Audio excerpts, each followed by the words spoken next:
José Cárdenas informa. Todas las noticias, todas las voces. Está a llegar justamente del anuncio que dio a conocer a través de las redes sociales, a través de 2 o 3 tuitazos, ayer el presidente López Obrador anunciando la salida de la salida del jefe de la oficina de la presidencia, Alfonso Romo. Pues vamos a comentar con otro Alfonso, con el maestro Alfonso Zárate, periodista en los usos del poder, presidente del Grupo Consultor Interdisciplinario GCI. Él escribe los jueves en el periódico El Universal. Alfonso, ¿qué te parece la salida? Ha sido muy comentada por el sector privado, considerando a Alfonso Romo como un hombre que era un enlace muy eficaz entre el grupo de empresarios y el presidente de la República. Yéndose Romo, se pierde ese contacto. Tengo entendido que hay afanes por parte de la presidencia de tratar de minimizar el hecho, pero llamó la atención de que, pues que ya no quería estar, dijo hoy el presidente por la mañana. ¿Cómo estás tú?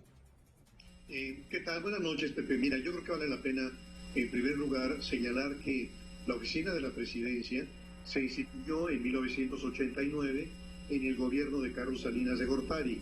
Y la idea era recuperar algunas de las características que tiene lo que se conoce como la oficina del Chief de Staff en la Casa Blanca y al mismo tiempo la oficina análoga del presidente de Francia.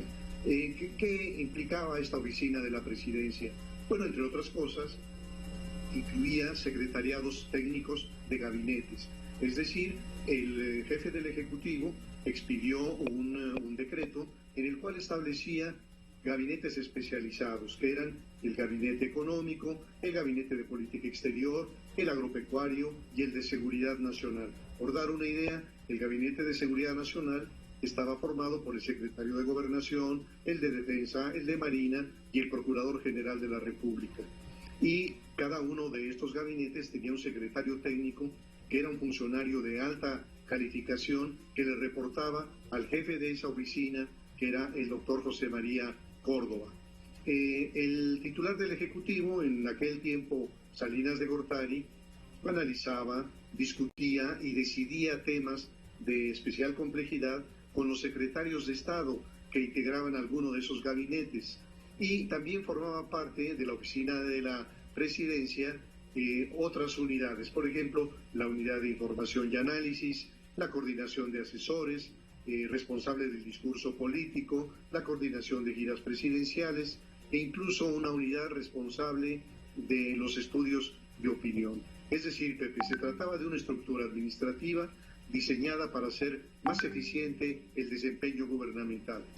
Y en los siguientes sexenios, digamos de Zedillo a Peña Nieto, la oficina de la presidencia adoptó distintos cambios, en algunos casos absurdos, pero a partir del gobierno de López Obrador, detrás del ampuloso nombre de oficina de la presidencia, no estuvo sino una oficina con una precaria estructura responsable del enlace con los empresarios.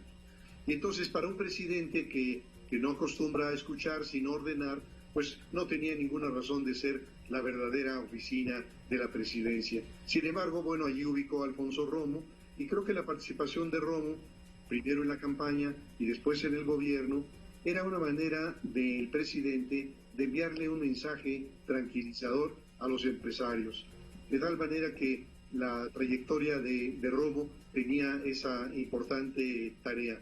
Pero creo que cuando revisamos estos 2 años, lo que encontramos es cómo Romo se fue desgastando, cómo Romo pasó de poder influir incluso en la designación de gente suya en posiciones importantes, en la banca de desarrollo, en el SAT, en otras dependencias, hasta resultar una figura decorativa cuyas posturas, por ejemplo, su afirmación de que la única medicina para atender la pobreza es la inversión, entraba en conflicto con las posturas de los duros dentro del gabinete. Así que las derrotas de Romo han sido significativas, desde aquella convicción de que no se cancelaría el nuevo aeropuerto de la Ciudad de México, y los empresarios han estado sufriendo derrota tras derrota. Así que yo creo que desde hace meses se filtró que Romo estaba desagusto y el tema ya no era tanto si Romo se iría de la oficina de la presidencia, sino cuándo. Quizá una nota interesante es que, a diferencia de lo que ocurrió con el doctor Carlos Ursúa o con Jaime Cárdenas Gracia, en este caso el presidente lo despide con frases respetuosas, de afecto, lo cual creo yo habla de la astucia de Romo para construir su salida, pero también del presidente. A ninguno de los dos le sirve una ruptura ríspida, son muchos los intereses que tiene que preservar Romo y no puede exponerse al odio del Estado. Y por otro lado, el presidente tampoco puede permitirse que la salida de Romo sea leída como un distanciamiento con los empresarios que le desagrada, pero que los necesita.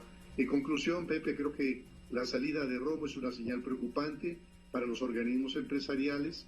Se fue el único puente que, aún con todos sus asegúnes, los escuchaba y llevaba los temas de su agenda ante el presidente de la República. Muchas gracias, Alfonso, gracias por tu comentario. Un abrazo, Pepe.